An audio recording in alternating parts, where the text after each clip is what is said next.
esas consecuencias observacionales se usaban para la contrastación, ¿sí? Para la puesta a prueba. Habíamos visto que la contrastación o puesta a prueba, que es el término que vamos a usar para denominarla, tenía dos resultados posibles. Uno de ellos es lo que ocurre cuando la consecuencia observacional se cumple. ¿Sí? Acuérdense que la consecuencia observacional es el enunciado que describe el fenómeno que se espera que ocurra si la hipótesis fuera verdadera.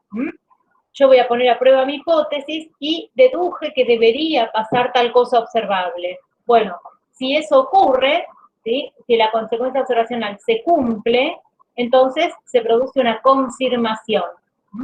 En cambio, si la consecuencia observacional no se cumple, es decir, que la consecuencia el enunciado de la consecuencia observacional pasará tal cosa, ¿sí? No se cumplió, por lo tanto, la consecuencia observacional se niega y se concluye que la hipótesis es falsa.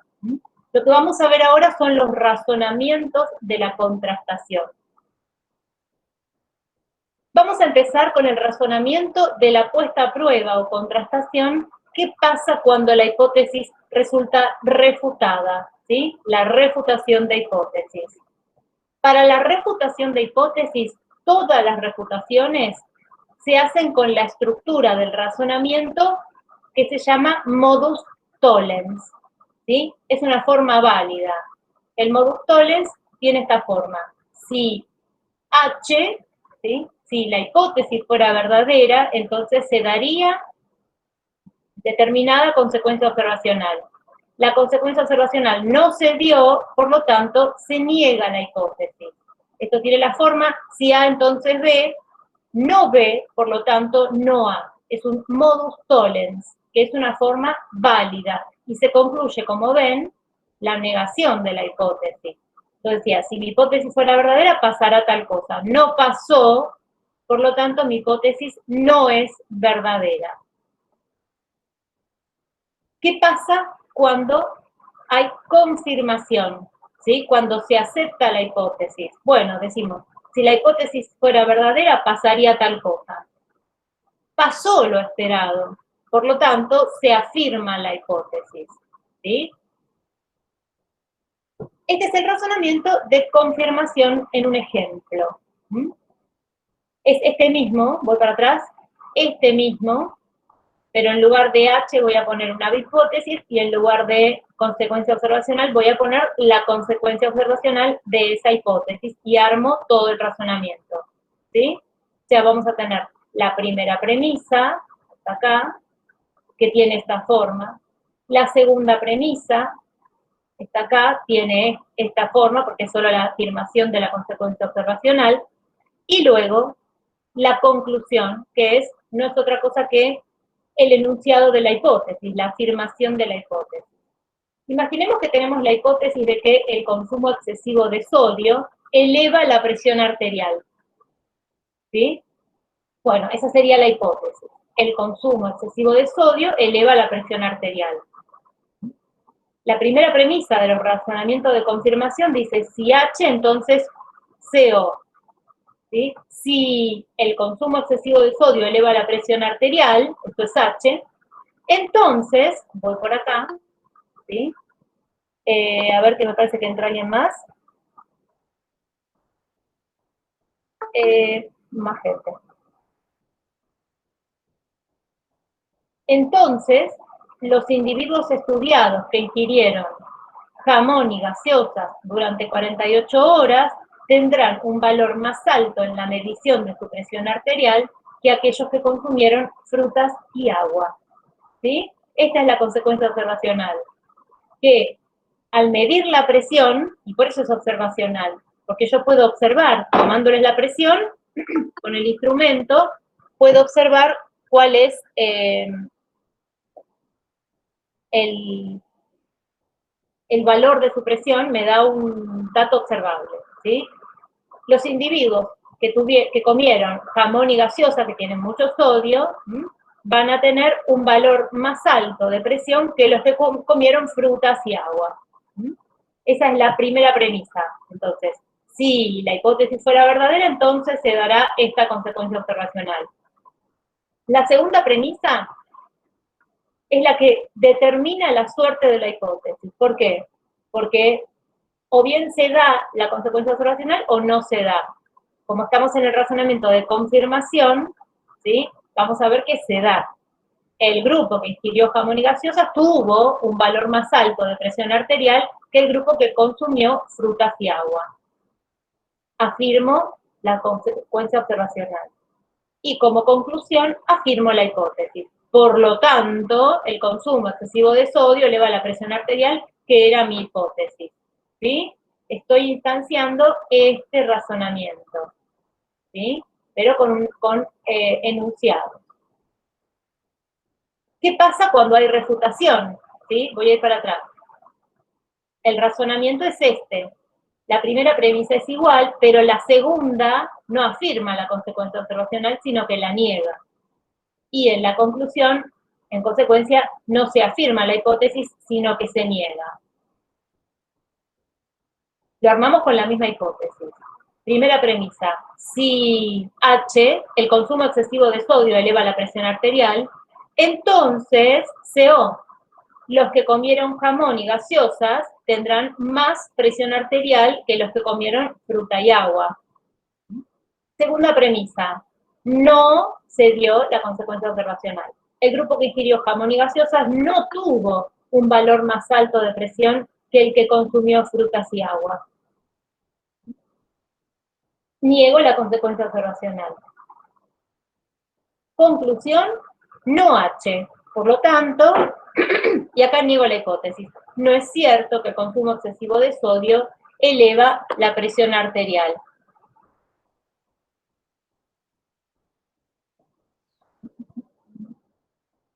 ¿Sí? Estoy negando la hipótesis. Lo que tenemos que tener muy presente es que la contrastación es asimétrica. El razonamiento de refutación de la hipótesis es una forma válida. Está si H, entonces CO, no CO, por lo tanto, no H. ¿Sí? O sea, cuando el resultado es negativo, la forma que se usó es válida. Esto significa que si es válida, entonces si las premisas son verdaderas, la conclusión es necesariamente verdadera, que en este caso es no H, o sea que ¿qué es lo verdadero? Que H es falsa, la negación de H es lo verdadero. En cambio, cuando se acepta la hipótesis, no se usa una forma válida, se usa esta que se llama falacia de afirmación del consecuente. Es una forma inválida. Si H, entonces CO, CO, por lo tanto, H. Se afirma el consecuente y en consecuencia se afirma el antecedente. Pero esto, ¿sí?, es una forma inválida. La verdad de las premisas no garantiza la verdad de la conclusión. Entonces, ¿qué podría ocurrir? Que las premisas fueran verdaderas, pero que la conclusión fuera falsa. No asegura la verdad. No quiere decir que sea falsa, pero no está garantizada. Si ustedes le hacen la prueba del condicional asociado a estas dos formas de razonamiento, van a ver que esta forma, la de la refutación, que todas las refutaciones tienen esta forma y todas las confirmaciones tienen esta, la de la refutación es válida y la de la confirmación es inválida. Eso quiere decir que hay una asimetría. ¿Qué quiere decir esto? Que como es válida la forma que se usa para la refutación, ¿sí?, este resultado se considera concluyente. La refutación es concluyente. En cambio, la confirmación no es concluyente, es solo provisoria. ¿Por qué? Porque la verdad de la hipótesis no está garantizada. Sin embargo, la confirmación no es solamente, bueno, tenemos un resultado, pero podría ser falsa, ¿no? Vamos a ver que algo se puede hacer para tener un poco más de fuerza en ese resultado. Vamos a introducir ahora en el razonamiento otro elemento. En estos razonamientos, si H entonces CO, CO por lo tanto H, si H entonces CO, no CO, por lo tanto no H, vamos a ver que acá hay más elementos. Vamos a introducir más elementos en el antecedente. y son las condiciones de testeo. ¿Qué son las condiciones iniciales o de testeo? Lo que hacen es describir la situación de la puesta a prueba. Es decir, en qué condiciones se hace el testeo. Por ejemplo, que los individuos eran todos sanos, o que como puse yo acá, que se les tomó la presión al comenzar el estudio, ¿sí?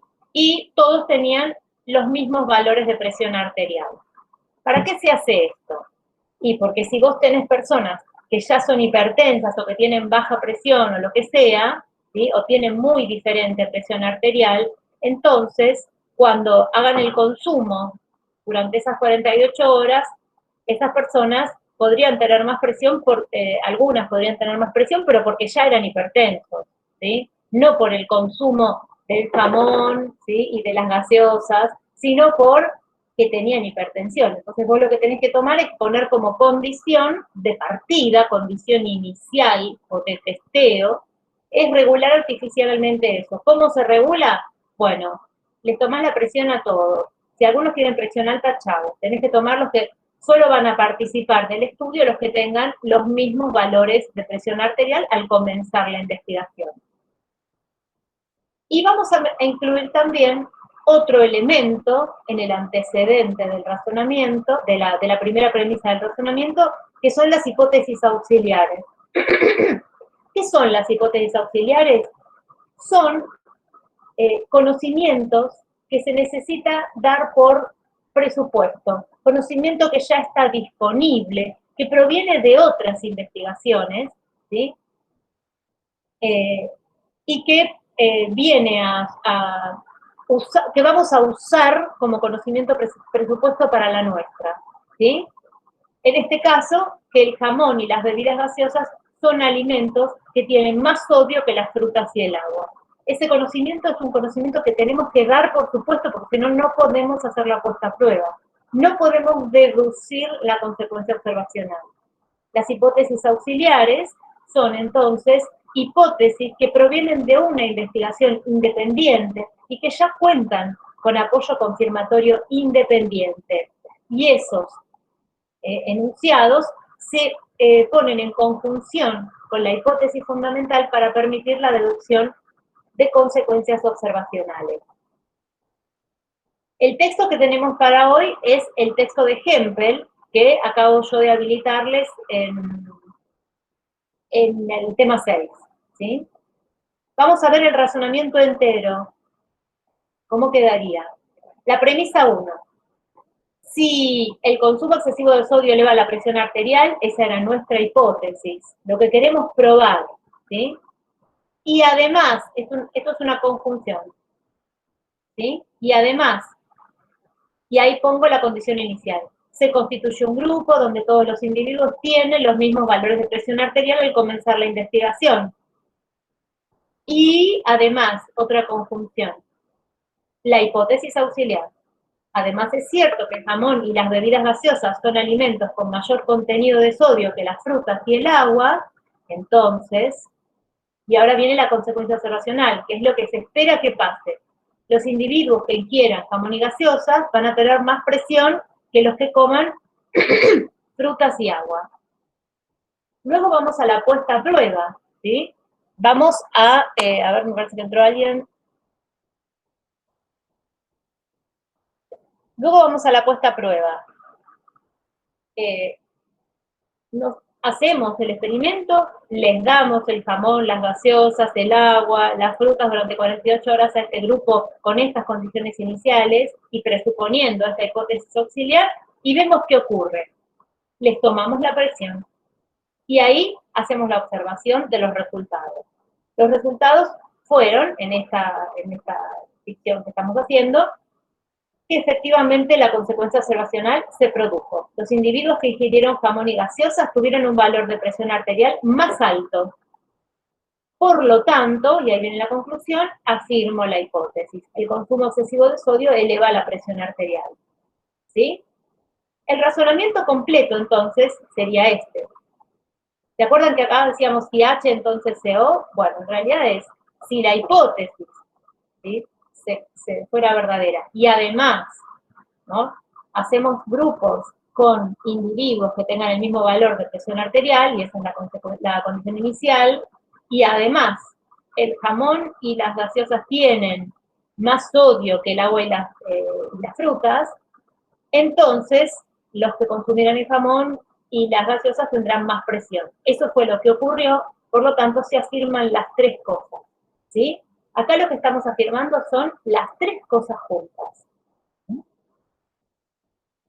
Lo importante que tenemos y se trata de una confirmación, lo importante que tenemos que tener en cuenta es que cada confirmación incrementa el grado de probabilidad de la hipótesis confirmada.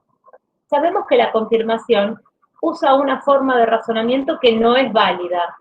Sin embargo, cada confirmación incrementa el grado de probabilidad de la hipótesis. Es decir, nosotros sabemos que solo la refutación es concluyente, pero la confirmación, ¿sí?, solo no me da una certeza de la verdad de la conclusión, porque es una falacia, usa una forma inválida. Entonces, ¿qué es lo que puedo hacer? Repetir muchas veces el experimento y cada caso favorable, cada confirmación, cada contestación con resultado confirmatorio, me va a incrementar el grado de probabilidad de la hipótesis, ¿sí? La hipótesis se vuelve más probable, y eso es lo que es la confirmación. No es la prueba de la verdad, sino es el incremento del grado de probabilidad de la hipótesis que ponemos a prueba. Este incremento nunca llega a ser el 100%, nunca va a ser el 100%, ¿sí? Pero sabemos que se va incrementando con los casos particulares. Y ese es el lugar donde entra la inducción. Cada caso particular favorable, ¿sí?, le eleva un grado de probabilidad, le eleva su grado de probabilidad a la hipótesis, que es universal. La hipótesis dice, el sodio eleva la presión arterial. Entonces, ese enunciado es universal para todos los casos, ¿sí? Entonces, cada confirmación incrementa el grado de probabilidad de las hipótesis confirmadas. Me parece, a ver...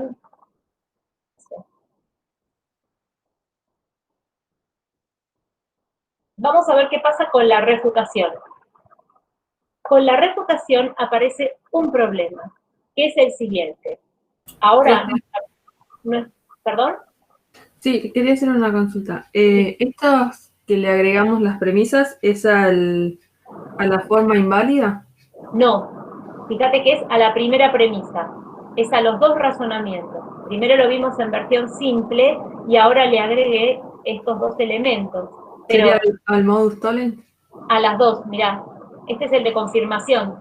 El que yo leí es el de confirmación. Sí. Y ahora, vemos, este es el de confirmación completo. Y ahora es muy parecido, ojo, también. Este es el de refutación completo. Ah, bueno, gracias. ¿Sí? Lo único que hacemos es que a la hipótesis le agregamos la condición inicial, con conjunción, la condición inicial y la hipótesis auxiliar. ¿Sí?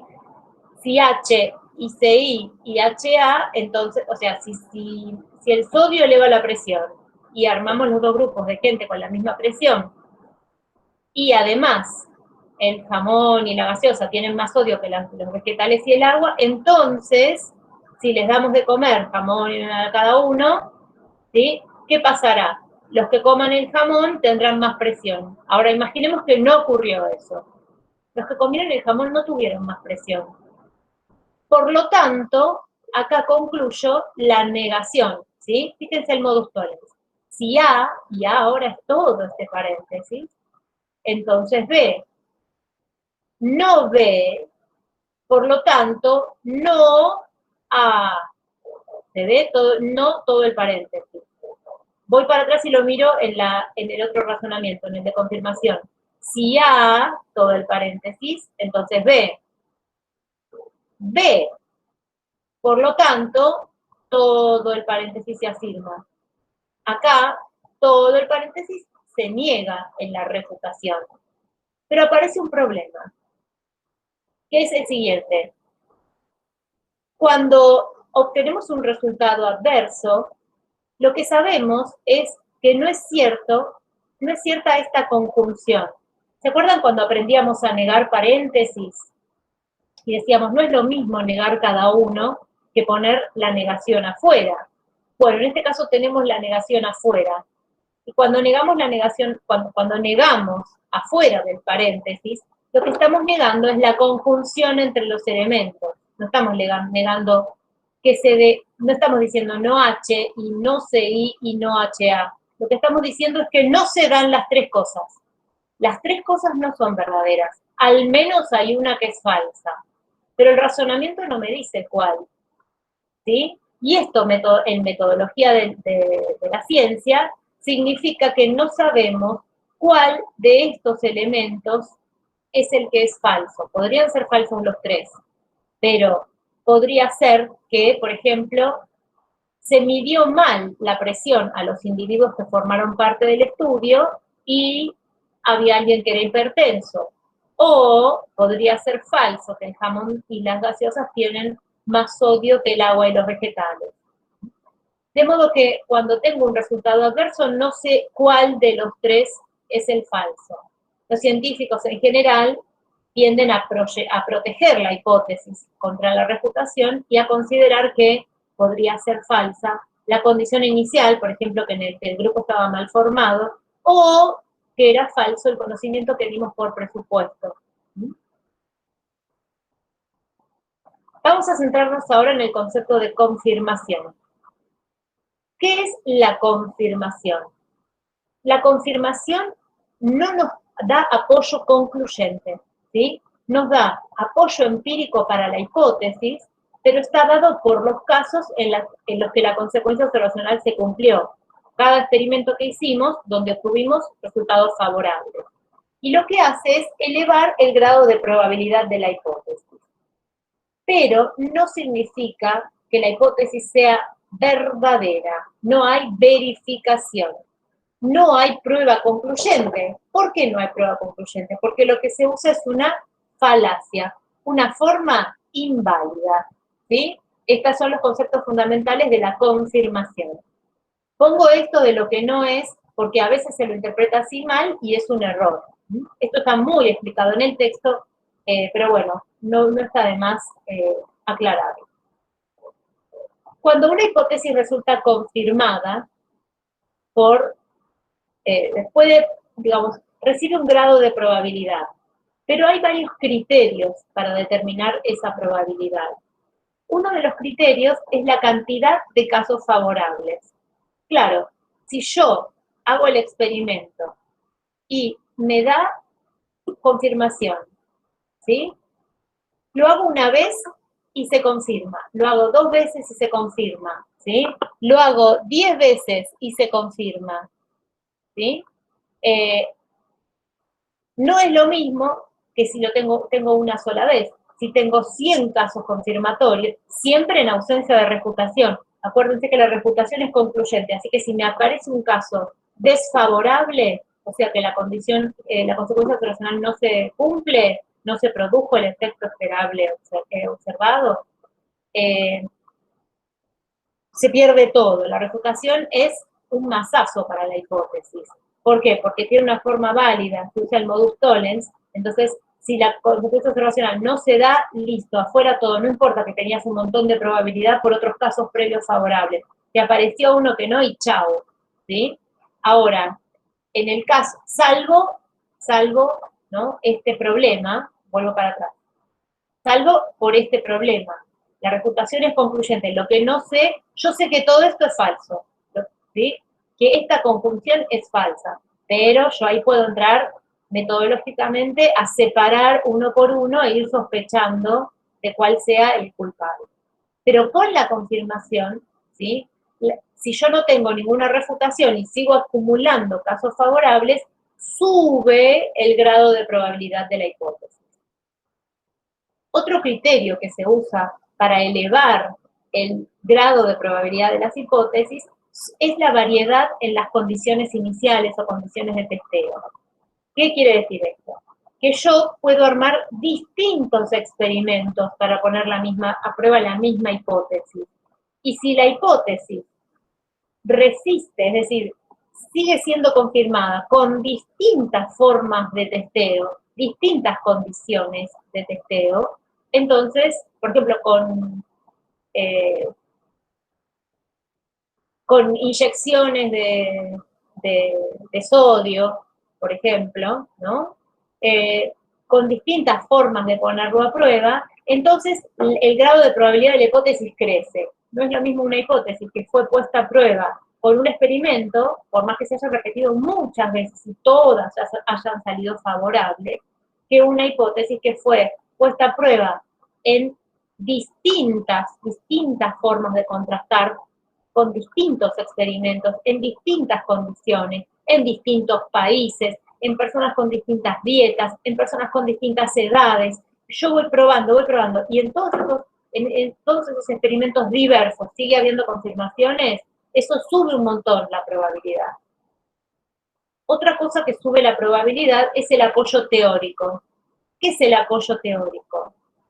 El apoyo teórico es lo que ocurre cuando vos mostrás que tu hipótesis, además de contar con pruebas empíricas favorables, vos podés probar que puede deducirse, como un razonamiento, ¿no? Puede deducirse de otras teorías, otras hipótesis que ya están confirmadas y que son muy aceptadas. Ese es el apoyo teórico. Si yo además pruebo que mi hipótesis se deduce de otra hipótesis que ya está confirmada, eso le da más probabilidad a la mía. Otro criterio es la precisión de las predicciones. Las hipótesis se usan para hacer predicciones que son las consecuencias observacionales cuando se hace la puesta a prueba. Imaginemos que yo predigo no solo que van a tener más presión arterial, sino además predigo que van a tener determinado grado específico de presión arterial, ¿no? Van a tener una presión arterial mayor que tanto, doy una cantidad. Esa predicción es más precisa que la predicción que dice van a tener mayor. Una cosa es decir van a tener mayor y otra cosa es decir van a tener tanta diferencia o tal grado de presión arterial, ¿no? Entonces, esa precisión, cuando eso se cumple, eleva muchísimo más la probabilidad que decir solo que iban a tener más presión arterial. Eso primero, digamos, esto segundo, que iban a tener más presión arterial, incrementa el grado de probabilidad. Pero si yo además hago una predicción más específica y esa también se cumple, el grado de apoyo sube, ¿sí? Es como si alguien predice que va a haber precipitaciones, ¿no? Precipitaciones por la tarde, y hay otro pronosticador que dice que va a haber lluvia, tormentas aisladas, con ráfagas de viento a las 4 de la tarde, ¿no? Si eso se cumple, y el tipo tenía razón, ¿no? Le creemos mucho más al pronosticador que nos dio toda esa información y se cumplió. Quiere decir que la teoría que él tiene es mucho más posta, por decirlo de alguna manera, tiene una información muy buena, tiene una hipótesis muy sólida, porque mira todo lo que le permite saber. El otro con su hipótesis solo me predecía que iba a haber precipitaciones por la tarde, no me decía qué tipo, no me decía qué hora.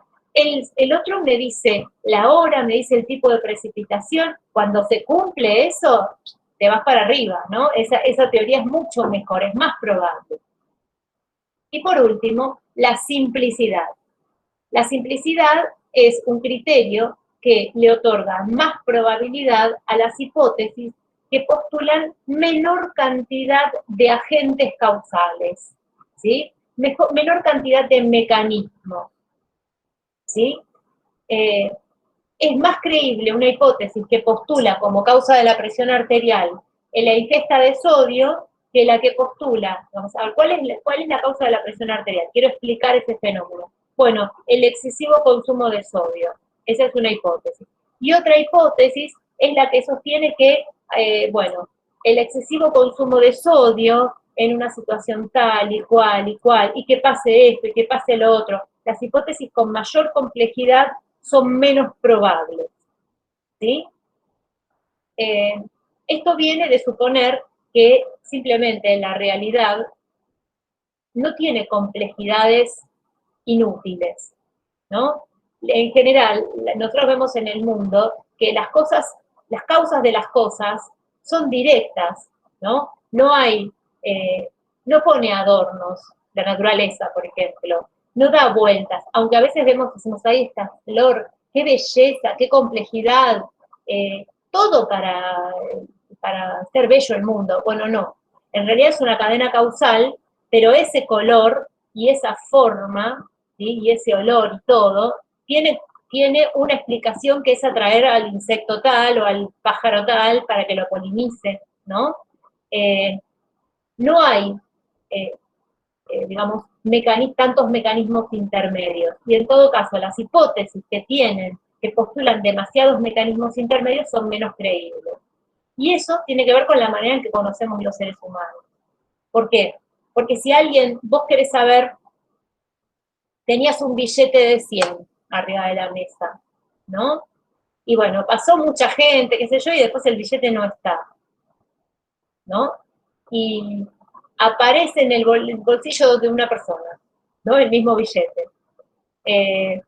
Bueno, vos podés pensar que lo agarró, o bueno, la persona te da una explicación que dice que una corriente de aire hizo rebotar el billete y luego otra corriente adversa lo hizo doblarse, que justo él estaba con el bolsillo buscando algo, se abrió el bolsillo, el billete ingresó, etcétera. Bueno, una cadena causal demasiado compleja e intrincada, es menos creíble que algo más directo, ¿no? El ejemplo es un poco drástico, pero tiene que ver con la plausibilidad, lo de la simplicidad. ¿Qué es más plausible? ¿Que la causa le cause el efecto o que haya una causa que afecte a otra, que afecte a otra, que afecte a otra, que afecte al efecto? ¿Sí?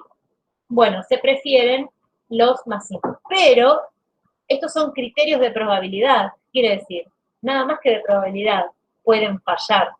A veces la naturaleza o la realidad, y por ejemplo en economía así es, ¿sí? Hay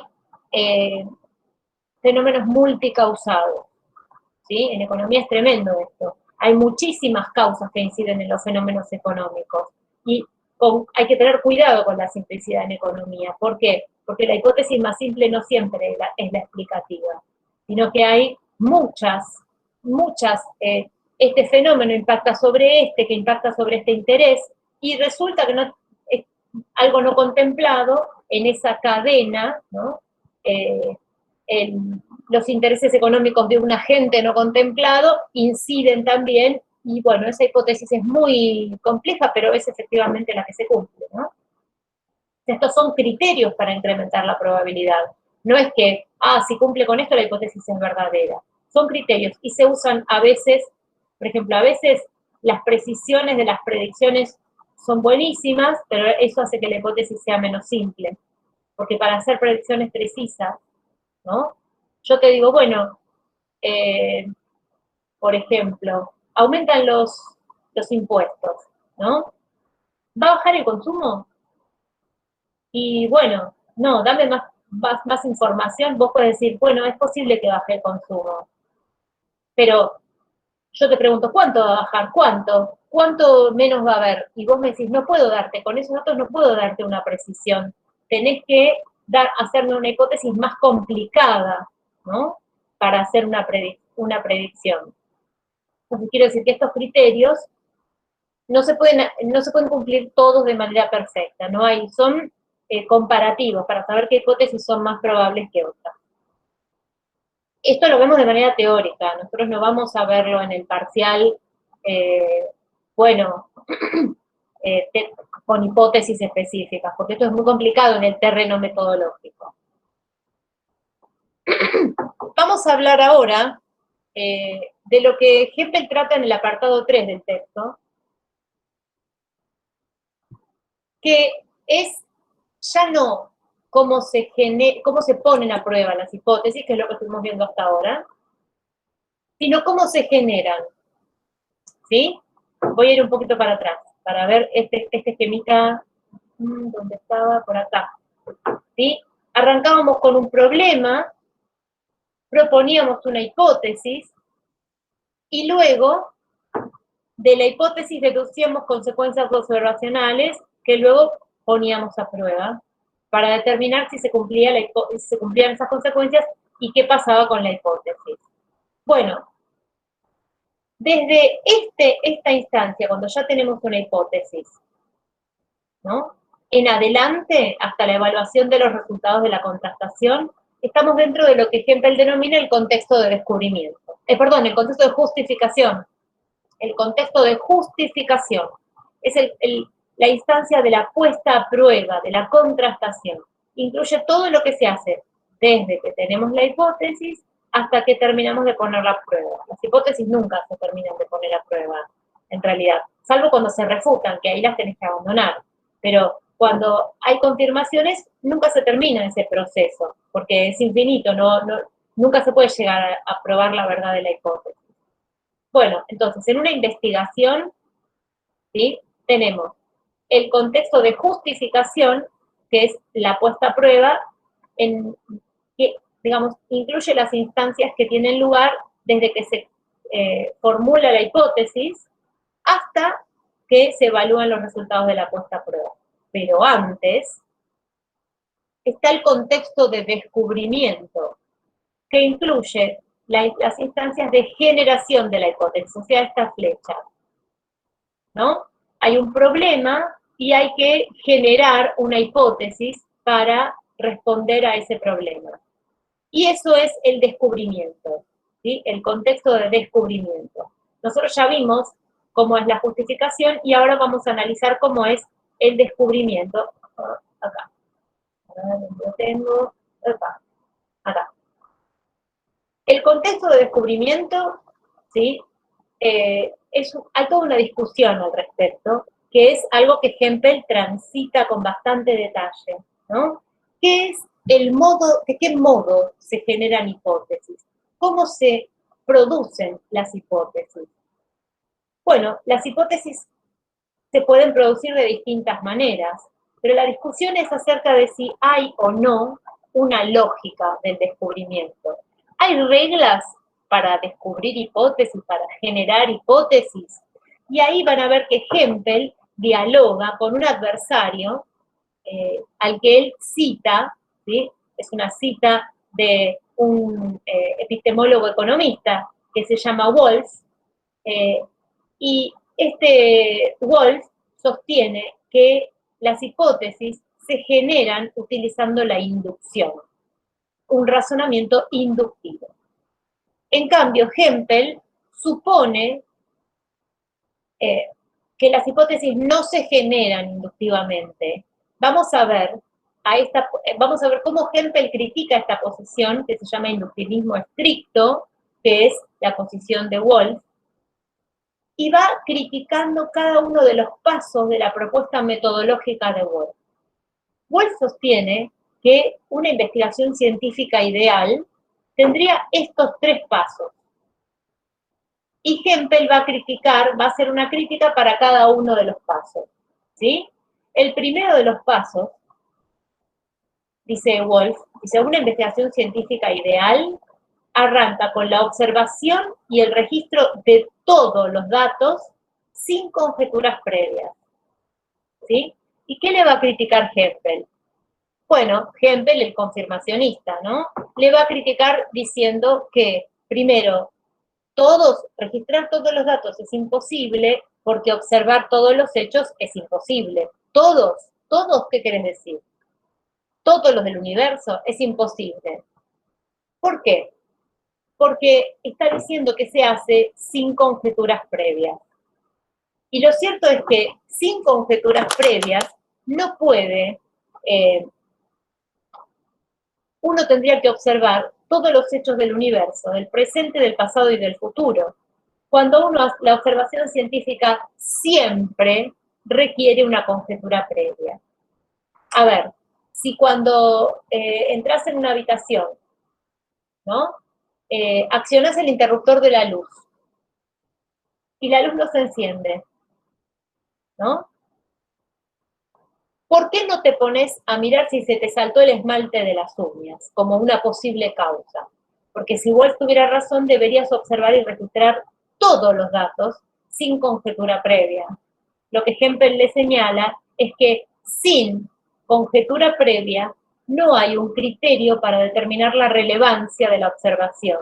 La observación siempre tiene que ver con un criterio de relevancia, y el criterio de relevancia está dada por una conjetura previa. Por ejemplo, claro, no miro a ver si se me saltó el esmalte de las uñas. ¿Por qué? Porque yo tengo la conjetura previa de que es algo relativo a un problema eléctrico. Todavía no tengo una hipótesis bien formada, pero tengo una conjetura previa, ¿sí? ¿Por qué? Bueno, prendo, apago y prendo de nuevo, para ver si es alguna falla momentánea en el interruptor mismo, por ejemplo. Supongamos que no se enciende, ¿no? ¿Qué podría hacer? Podría, por ejemplo, ver si en la habitación contigua hay electricidad. Y cuando hago eso, ¿sí? Me fijo si mi perro está ladrando, porque es un fenómeno que está ocurriendo en ese momento, a lo mejor. Pero yo no le doy bolilla a eso, lo descarto. ¿Por qué? Porque tengo un criterio de relevancia que tiene que ver con la conjetura que yo estoy sosteniendo, que es una interrupción de la electricidad. Ahora pienso, se cortó la luz. La causa de que no encienda la luz es que se cortó la electricidad en toda la casa, o en todo el barrio, o lo que sea. Entonces, lo que hago es ir a ver si hay electricidad en la habitación contigua, ¿sí? Y eso sí es relevante, ¿por qué? Porque yo tengo una conjetura previa. Todo lo demás no tiene relevancia. Bueno, el segundo paso sería ordenar y clasificar. Dice, a ver, Hempel va criticando así. Wolf propone un paso. Hempel se lo critica, ¿sí? Pero dice, bueno, supongamos por un momento que esto se pudiera hacer. En ese caso, digamos, pasamos al segundo. Disculpe, profe. ¿A Sí. qué se quiere referir el economista con conjeturas previas? A lo que vamos a llamar hipótesis preliminares. Conjetura es un sinónimo de hipótesis. Acordate que cuando definimos hipótesis, dijimos que eran conjeturas. Lo que quiere decir Wolf es que primero arrancamos con la observación sin hacer ninguna hipótesis. Y Hempel le está diciendo, sí, tenés que tener una hipótesis aunque sea en borrador. Vamos a llamarla así por ahora. Ahora después le ponemos el nombre bien. Como si fuera un borrador, ¿no? Así razonamos nosotros cuando hay un problema. A ver, si el auto no te arranca, no vas a saber si está rayada la pintura, ¿no? Haces otras cosas, haces otras... Voy a entrar porque mis vecinos están gritando. Haces otras observaciones, ¿no? Sí se observa todo, pero uno sabe que tiene que observarlo relacionado al hecho que está ocurriendo. Sí, pero esa relación no está en el hecho. Eso es, vos, de acuerdo a ¿cómo sabes lo que está relacionado y lo que no? Lo que te está diciendo Hempel es, se necesita un criterio de relevancia, y el criterio de relevancia lo da la hipótesis preliminar, ¿sí? La hipótesis que yo tengo en la cabeza. Los borradores que voy barajando, ¿no? Si el auto no te arranca. Y ¿vos qué vas a hacer? Vas a escuchar, ¿no? ¿Por qué? Porque una cosa es que haga clic, clic, clic, clic y nada más, y otra cosa es que empiece a dar vuelta, el arranque, y no se arranca. Es muy distinto, porque en un caso, ¿sí? Pues yo voy a escuchar, porque pienso que es algo de la transmisión de la energía, ¿no? Por ejemplo, o si se escuchan explosiones. ¿Eso qué es? ¿Por qué estoy escuchando en lugar de mirar quién pasa? Porque yo tengo la hipótesis de que es o de carburación, o de transmisión, o del encendido, ¿no? Entonces, para cada hipótesis, que en realidad no son hipótesis hechas y derechas, se llaman hipótesis preliminares. Dice Hempel, sin hipótesis preliminares no se puede determinar, no se pueden hacer observaciones. La observación científica siempre es focalizada. Esto de observar todo el universo es imposible. No hay observación descomprometida. Siempre está dada por, como vos decías, la relación que yo conjeturo que puede tener alguno de los fenómenos que yo puedo ver con el fenómeno que yo quiero explicar. Pero supongamos, dice Hempel, vamos a darle el gusto a Wolf de suponer que se pudieran registrar y observar todos los hechos. El segundo paso que propone es ordenar y clasificar todos esos datos. Acuérdense que imaginemos que tomamos todos los datos, ¿sí? Y tenemos todos los datos ahí. Ordenarlos y clasificarlos, sin hacer ninguna conjetura. ¿Sí? Seguimos sin conjetura. Ahora, ¿cuántas maneras de clasificar datos hay? Infinitas. Imaginemos que yo tengo pacientes con determinada enfermedad, ¿no? Con determinada enfermedad, con determinados síntomas, y yo tengo las carpetas, imaginemos los datos así, carpetas con los datos de todos los pacientes. Claro que, dado el paso 1, esas carpetas son infinitas, tienen tantos datos que son infinitas, porque de cada paciente yo tuve que poner si es soltero, si es casado, si vive, dónde vive, de qué trabaja, de qué signos zodiacales, qué color de pelo, qué equipo de fútbol, si tiene mascota, todo. Por supuesto, también voy a poner qué alimentación tiene, qué ejercicios hace, patologías preexistentes, los antecedentes médicos familiares, pero es que Wolf no me dejó recortar datos, me dijo que yo no tengo que hacer recortes, no tengo que tomar conjetura, le tengo que preguntar todo y todo lo que yo pueda saber de cada uno. Bueno, imaginemos que eso ocurrió. Ahora, tengo que clasificar esos datos, ¿sí? Pero, ¿cuántas maneras hay de clasificar? Infinitos, porque yo los puedo clasificar por el signo zodiacal, por el tipo de mascota, por el equipo de fútbol, por si tienen bicicleta, por a qué escuela fueron, por si comen demasiado sodio, por ejemplo, si ingieren demasiado sodio, por si fuman, por si se alimentan bien, por si son diabéticos, ¿sí? Yo puedo clasificarlos de infinitas maneras, y de esas infinitas maneras, la mayor parte no van a servir para nada, ¿sí? Entonces, ¿qué va a atacar de nuevo esto? Hempel, esto de sin conjeturas previas, ¿no? Dice, sin un criterio que determine la relevancia, la cantidad de clasificaciones que yo puedo hacer son infinitas y la mayoría no sirven para nada. No se hacen clasificaciones de datos si no se tiene previamente una o más conjeturas preliminares, hipótesis preliminares, varios borradores de hipótesis. Yo cuando voy a explicar un fenómeno, siempre, dice Hempel, parto de una hipótesis preliminar. ¿Sí? ¿Por qué? Porque ninguna de estas, ni el paso 1 ni el 2, son realmente practicables, a menos que yo tenga una hipótesis preliminar que me indique qué relevancia va a tener la observación y qué relevancia va a tener una clasificación, ¿no? ¿Qué son las hipótesis preliminares? Las hipótesis preliminares son enunciados que se formulan previamente a la hipótesis y que se diferencian de ella en que son imprecisos e incompletos. Claro, por ejemplo, yo digo, ¿es algún problema de carburación? Yo no digo, se introdujo una basurita, un insecto, ¿no?, en el carburador y está tapado en tal lugar. No, todavía todo eso no lo puedo conjeturar. Digo, a ver, voy a escuchar a ver si hay explosiones para ver si es algún problema de carburación. Esa es mi hipótesis. O, por ejemplo, voy a ver si la lamparita está quemada, ¿no? Para ver si es un problema de la lámpara, o del aplique que está en corto, ¿sí? Yo conjeturo que hay algún problema de mal funcionamiento eléctrico, pero no sé cuál es. Sin embargo, eso me da a mí la pauta de lo que tengo que mirar, de los datos que tengo que tomar y de cómo los tengo que ordenar.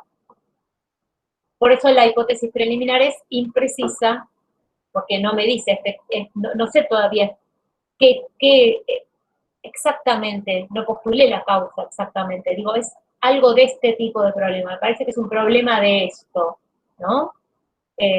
Y lo voy a revisar. Así razonamos en la solución de problemas de todo el tiempo, ¿no? La ciencia en eso modeliza el pensamiento cotidiano.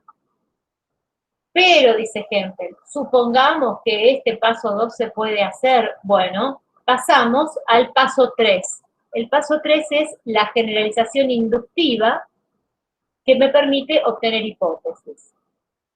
De acuerdo con Wolf, yo tengo listas de casos, por ejemplo, el paciente 1 consumió sodio y tiene presión arterial alta, el 2 consumió sodio y tiene presión alta, el 3 consumió sodio y tiene presión alta, el 4, el 5, el 6, y de eso hago una generalización y recién ahí se me ocurre la hipótesis, por inducción, todos los que consumen sodio tienen presión alta, ¿sí? Esto parece bastante plausible, pero ¿qué es lo que va a decir Hempel? Que esto no se puede hacer. No es así como se generan las hipótesis. ¿Por qué? Porque las hipótesis científicas, y así son las más importantes, tienen términos teóricos. ¿Se acuerdan que lo vimos en la clase anterior? Los términos teóricos refieren a cosas inobservables. Si yo la hipótesis la obtuviera, como dijo Wolf, generalizando, como dice el inductivista estricto, ¿sí? Generalizando a partir de casos particulares observados, a partir de las premisas que yo tomé que son datos, esas premisas son enunciados de nivel 1, afirmaciones empíricas básicas, solo tienen términos teóricos. Si yo obtuviera las hipótesis mediante ese mecanismo, no habría hipótesis con términos teóricos. ¿Por qué? Porque la inducción lo único que me hace es generalizar lo que dicen las premisas, no me incorpora un término nuevo. Yo digo, el cuervo 1 es negro, el cuervo 2 es negro, el 3 es negro, el 4 es negro. ¿De dónde saco yo? Como por lo tanto, lo único que puedo decir es todos los cuervos son negros. No voy a obtener de esos datos observados una hipótesis acerca de los genes, que es lo que explica por qué el cuervo es negro. ¿Sí? Entonces, dice Hempel, si las hipótesis se generaran mediante la generalización inductiva a partir de premisas sobre casos particulares observados, no habría hipótesis con términos teóricos, ¿sí? Solamente habría hipótesis observacionales, o sea, solamente habría hasta el nivel 2. Entonces, esas son las razones por las cuales las hipótesis no se generan inductivamente mediante reglas mecánicas, ¿sí? De inducción. Y si no se generan así, ¿cuál es la propuesta del inductivismo crítico? Bueno, no se generan así, sino que se inventan, no se derivan de los hechos, sino que se inventan para explicar los hechos. Las hipótesis, no hay un mecanismo lógico para producir hipótesis, son el resultado de la imaginación creativa de los científicos, ¿sí? No hay ni puede haber reglas mecánicas para generar hipótesis, porque las reglas mecánicas solamente me sacan conclusiones a través de lo que yo vi, pero no me incorporan cosas nuevas, como los genes, la circulación de la sangre, todas esas cosas no se ven, ¿no? Los electrones, el superyo, la presión inflacionaria, no son cosas que se ven, que yo puedo observar, las tengo que postular. Entonces yo tengo que decir, debe haber alguna fuerza de tal tipo. Las fuerzas no se ven, las tengo que postular. Y luego, con mi imaginación creativa, por supuesto, tengo todo el conocimiento científico puesto, no es que me siento yo y voy de acá me hago una hipótesis explicativa para un fenómeno económico complejo. No, tengo que ser economista primero, pero, porque si no voy a descubrir el paraguas, ¿no? Pero puedo, digamos, una vez que yo postulo esa entidad nueva, ¿sí?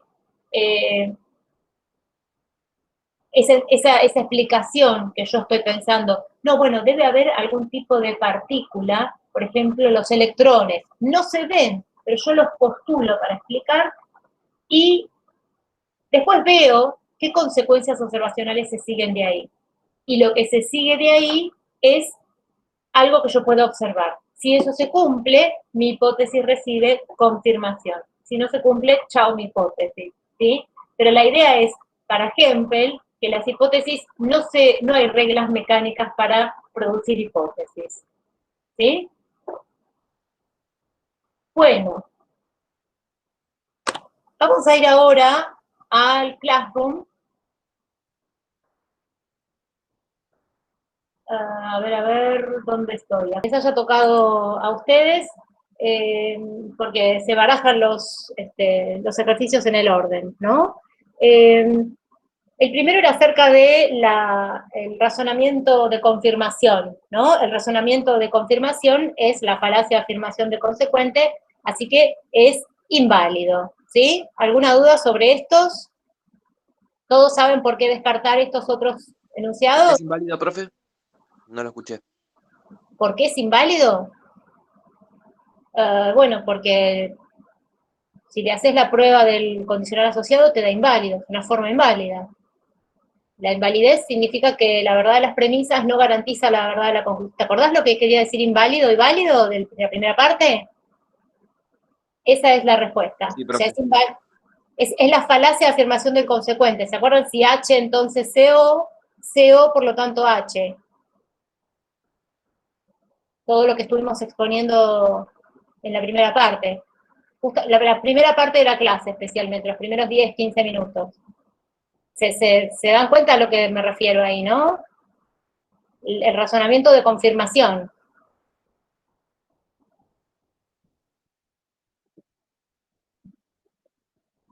Muy bien.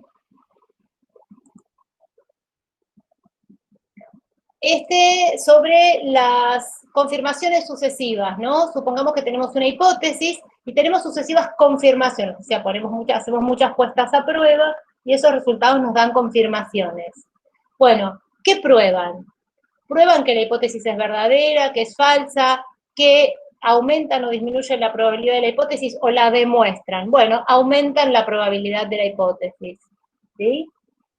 ¿Alguna duda sobre esto? Los criterios para descartar las otras opciones, ¿están claros? ¿Todo el mundo lo sabe?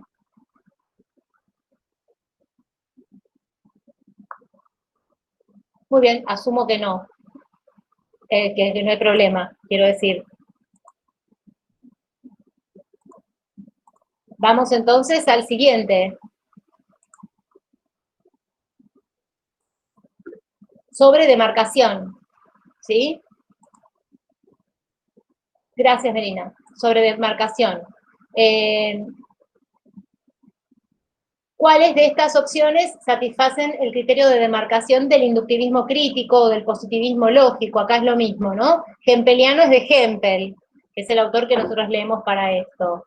Bueno, el que satisface es este, ¿no? ¿Por qué? Porque es el que se puede traducir a enunciados observacionales. En cambio, estos otros no son traducibles, ¿sí? Acuérdense cuál era el criterio de demarcación del autor. ¿Dudas sobre estos?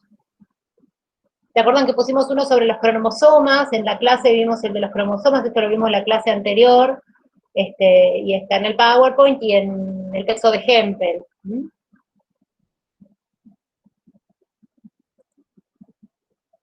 Muy bien.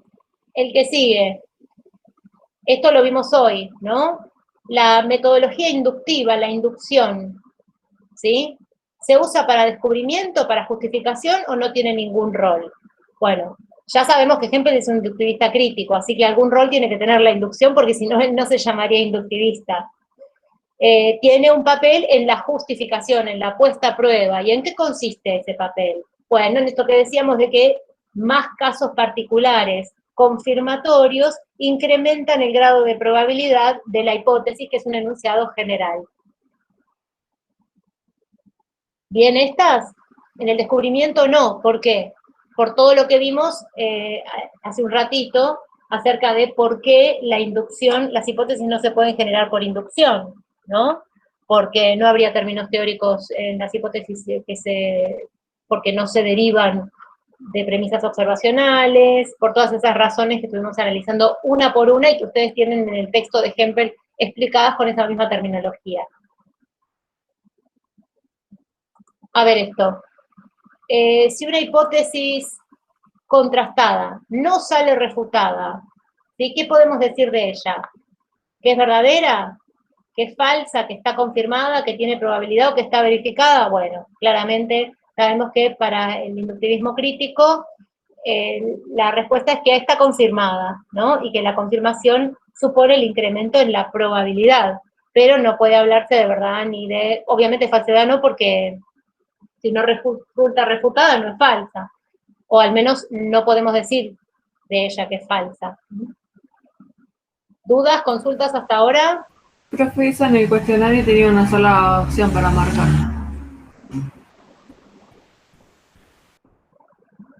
¿Qué quiere decir tenía una sola opción? Que no se podía marcar más de una. Pero mirá que en el formato, ¿esto se está viendo? A mí tampoco me dejó elegir dos. Lo tengo que revisar porque ves que es el formato que pone, esto lo pone el formulario. Bueno, ahora lo pongo, ahora lo reviso. Es muy raro porque cuando te pone, bueno, Porque yo marqué está confirmada. Pues solamente.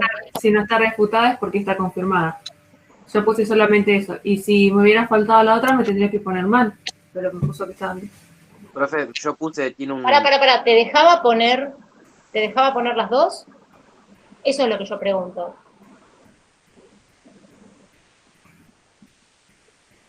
A mí, profe, yo puse, tiene un alto grado de probabilidad y me puso que estaba bien, sin ningún error. Claro, nos dejaban marcar una. No les dejaba marcar dos, eso No. me dicen. Por lo que yo veo en los cuestionarios es cuando tiene redondito te deja marcar una sola y cuando tiene un cuadradito se puede marcar más de una. No, no necesariamente, porque fíjate, esto es fíjense que esto es la clave de respuesta. Lo que yo estoy haciendo ahora, ¿ven? Yo le estoy poniendo la clave de respuesta. Ven que acá dice varias opciones. Esto se ve, ¿no? Sí, Este es el formato que yo le puse, es varias opciones.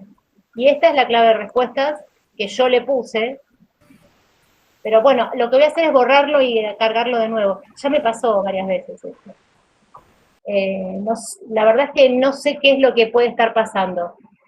Lo que sí puede estar pasando es que algún compañero, algún colega mío, como está al subirlo, al publicarlo, se haya puesto a mirar mi cuestionario y lo haya tocado, entonces se haya modificado mientras que lo estábamos haciendo. En el momento en que yo lo publico, a lo mejor a los profes colegas les llega el aviso y se meten a curiosear alguno y bueno, lo tocan. Ahora lo corrijo de todas maneras. Pero vamos a tener en claro esto. Se entiende que sean las dos cosas, ¿no? sí, pero estaba por el grado de probabilidad. Quiero decir, si pusieron esta confirmada, tienen que quedarse preocupados por esta opción, que no la dejaba poner, pero que es buena, ¿sí? Las dos cosas son la misma, significan lo mismo. Lo importante también es saber por qué estas no. Bueno, más allá del contratiempo del formateo, que sigo pensando que puede ser, bueno, se entienden los criterios de descarte de estas otras, ¿no? Sí. Muy bien. Bueno, ¿cómo anduvo el tema del caso? Ahí bastante mal. Ahí anduvo. Bueno, es nuestra primera, yo puse, piensen que no leyeron todavía la teoría, solamente escucharon la clase con un montón de términos nuevos y un ejemplo que puse yo, ¿sí? Yo lo analicé y lo puse, por eso les dejé ahí el Power para que lo vean, pero, digamos, es una aplicación como de pronto, ahí tenés que pasar la aplicación. Pero vamos a corregirlo de todas maneras, ¿sí? Porque la idea es que esto lo rehagan, ¿no? Lo rehagan después, mirando bien, y identifiquen cuáles son las dificultades que pueden tener. Pero después de haber leído la teoría, porque solo con estar un rato y escuchar no hacemos nada, ya se dieron cuenta, ¿no? En el primer parcial que venir a la clase como a ver la tele es como que no funciona. Tenemos que preocuparnos por hacer los ejercicios, por leer la teoría, tenemos que hacer nuestra parte de universitarios, ¿no? Bueno, acá estaba la lectura, bueno, el caso que había que resolver. La hipótesis fundamental es el consumo combinado de cafeína, a ver si me la deja editar entera para que yo lo muestre, porque en la clave no me deja mostrarlo entero. A ver, esta, ¿sí? Se crearon grupos de 72 sujetos sanos en ayunas, ¿sí? ¿Qué podría hacer esto? ¿Sí? Es una condición inicial. ¿Y por qué es una condición inicial? Porque, ¿se acuerdan? Lo que era como, se formaron dos grupos con personas a las que se les tomó la presión y tenían los mismos valores de presión. Son las condiciones, ¿sí? Las condiciones del experimento. ¿Qué condiciones tienen? ¿Qué se hizo? ¿En qué factores se prepararon? ¿No? ¿Cómo se preparó la contrastación? ¿Qué condiciones se crearon? Bueno, estos grupos no existían antes, se crearon para la contrastación, ¿sí? Es una condición inicial. El consumo combinado de cafeína y azúcar tiene efectos beneficiosos sobre la memoria. ¿Esta la engancharon como la hipótesis? Sí, profe. Es así. Es así. Bueno, entonces no está tan mal. Que no hayan detectado a lo mejor la condición inicial, que es algo que recién aprendimos, y que es difícil de engancharle al principio qué es exactamente, o distinguirla de la hipótesis auxiliar, ¿no? Darte cuenta de que, bueno, esa condición es algo que se hizo, es una manipulación que se creó, ¿sí? Para generar una situación de contrastación. Bueno, hay que ver casos, y en el caso de Hempel explica un caso, que es el caso Semmelweis, el de la fiebre puerperal, y se ve ahí cómo se generan las condiciones de testeo. O sea, a medida que uno va leyendo, va viendo ejemplos, va identificando la función, ¿sí? Pero a ver, si ustedes me dicen, no me di cuenta cuál era la hipótesis fundamental, ahí sí estamos un poco más complicados. Pero, ¿cuál era la pregunta? El problema científico, ¿sí? Era la pregunta acerca del efecto, la relación entre la cafeína y el azúcar sobre la memoria, ¿no? ¿Tiene algún efecto? Bueno, la respuesta es esta, y eso lo identificaron. El test de Wechsler es un método adecuado para evaluar la memoria, ¿sí? Bueno, esa es la hipótesis auxiliar. Yo necesito saber que el test mide la memoria, porque si no, no puedo hacer la contrastación. Yo necesito tomar esto como presupuesto. Eso lo tomo de una investigación aparte acerca de tests de memoria, ¿sí?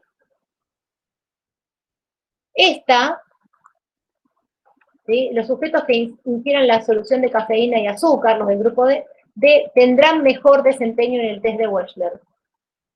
¿Sí? ¿Esta la identificaron? Sí, profe. ¿Sí? Bueno, eso es fundamental. Lo más importante que tienen que llevarse claro de esta es la hipótesis y la consecuencia observacional. O sea, yo para saber cuál es la hipótesis tengo que preguntarme, ¿qué querían probar? Para saber cuál es la consecuencia observacional. Bueno, para saber las condiciones de testeo, ¿qué hicieron? Fíjate, ¿ves? ¿Qué querían probar? Esto. ¿Qué hicieron? Crearon dos grupos de bla, bla, bla. Hicieron varias cosas. ¿Qué dieron por supuesto? ¿Qué tuvieron que suponer? ¿No? ¿Qué conocimiento tuvieron que adoptar que ya se tenía? Esto, que había un test para medir la memoria, que es el test de Wechsler.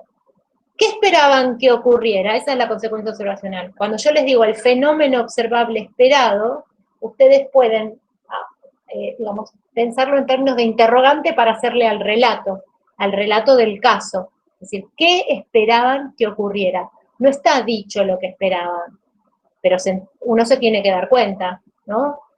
¿Qué era lo que se esperaba que ocurriera?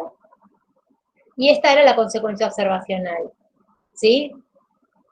El consumo de cafeína con ejercicio, nada. Que la capacidad de memoria disminuye en ayunas, nada. Que conviene consumir Profe, yo en el cafeína. 5 puse que era como una hipótesis auxiliar. Ahí en ejercicio físico. No, el consumo de cafeína. El consumo de cafeína. Sí. Para que me voy al inicio, combinado con el ejercicio. Fíjate que si vos no suponés eso, el experimento se puede hacer igual. Para saber si es un auxiliar, la prueba es, bueno, a ver, si yo eso no lo sé, ¿puedo hacer igual el experimento? Sí, entonces no es un auxiliar, porque el auxiliar la necesitas para deducir la consecuencia observacional. Fíjate que en la consecuencia observacional, vamos a mirarla mejor. En la consecuencia observacional, los que ingieran, los del grupo D, digamos, van a tener mejor desempeño en el test de Wechsler. Si yo no sé que el test de Wechsler mide la memoria, esta consecuencia no la puedo usar para poner a prueba mi hipótesis. En cambio este dato, de que la cafeína y el ejercicio pueden beneficiar la memoria, yo puedo no saber nada de eso y el experimento sale igual. ¿Sí? La hipótesis auxiliar tiene que ser necesaria para la deducción de la consecuencia observacional. Esa es una pista.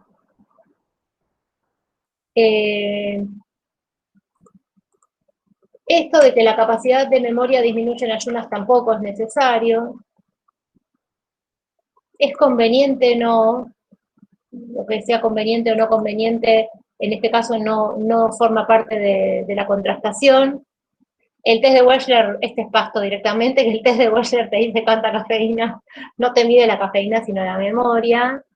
Y esta se dividió a los participantes, ¿ven? Esta responde a qué hicieron, ¿sí? Es otra condición inicial. Se dividió a los participantes en 4 grupos, bla, bla, bla, bla. Y esta, a ver, esta es la trampa ¿para qué? ¿Para qué puse esta? Los sujetos del grupo D tendrán dificultades para dormir en la noche siguiente al experimento. ¿A cuál se parece? Es una impostora esta. Es la impostora, ¿pero qué? ¿De la hipótesis? ¿Se parece a la hipótesis auxiliar, puede ser? De la consecuencia observacional. Yo puse esa, profe. Caí justo. ¡Ah! Pues. Es que probablemente sí, al otro día tengan. Pero no, porque esto no se deduce de la hipótesis. Y aparte, sepan que la consecuencia observacional es lo que, si se llega a dar, la hipótesis es verdadera. ¿Sí? Si se llega a dar, ¿sí? Fíjate que no menciona el test. Yo sé cuáles son las dificultades acá. No, acá en esta instancia es un poquito también de familiarizarse con las categorías, pero hay un problema importante que es esto, que es la lectocomprensión. También tenía un poquito tiempo, etcétera, bueno, ¿no? Ármense con esas preguntas, ¿no? Hipótesis. ¿Qué querían probar? ¿Sí? Condición inicial. ¿Qué hicieron? ¿No? ¿Qué condiciones se crearon? ¿Qué esperaban que pasara? Consecuencia observacional. ¿Qué pasó? Tengo que saberlo, ¿sí? ¿Se dio o no se dio? Pero yo tengo que mirar la consecuencia observacional. ¿Qué esperaban que pasara? Acá no me dice qué esperaban que pasara, pero me dice qué pasó. Entonces, cuando me dicen qué pasó, ¿sí? Me dicen qué pasó. Uy. Bueno, me olvidé que estaba editando. Acá me dice qué es lo que pasó, y de ahí yo me doy cuenta que eso es lo que esperaban que pasara, ¿sí? Que si efectivamente la hipótesis era verdadera, entonces los del grupo que tomó la cafeína con el azúcar iban a tener mejor resultado en el test de Wechsler. ¿Y el test de Wechsler qué es? Vuelvo a leer. ¿no? Vuelvo a leer y asumo que el test de Wechsler, ¿dónde está? Asumiendo como supuesto, miren lo que les puse acá, chicos, para identificar la hipótesis auxiliar. Asumiendo como supuesto, ¿sí? Yo les dejo marcas en el caso. El caso está tomado de revistas, yo los tomo de revistas científicas, pero les meto mano a la edición para ponerle las marcas para ustedes, ¿sí? Donde llegan los resultados, en términos de, porque imagínense que cuando se narra un caso en una revista, tiene otro tono, ¿no? El estudio te muestra que, y ahí viene la proposición, ¿sí? La proposición de la hipótesis. Bueno, ¿dudas sobre esto? ¿Preguntas? Les dejo entonces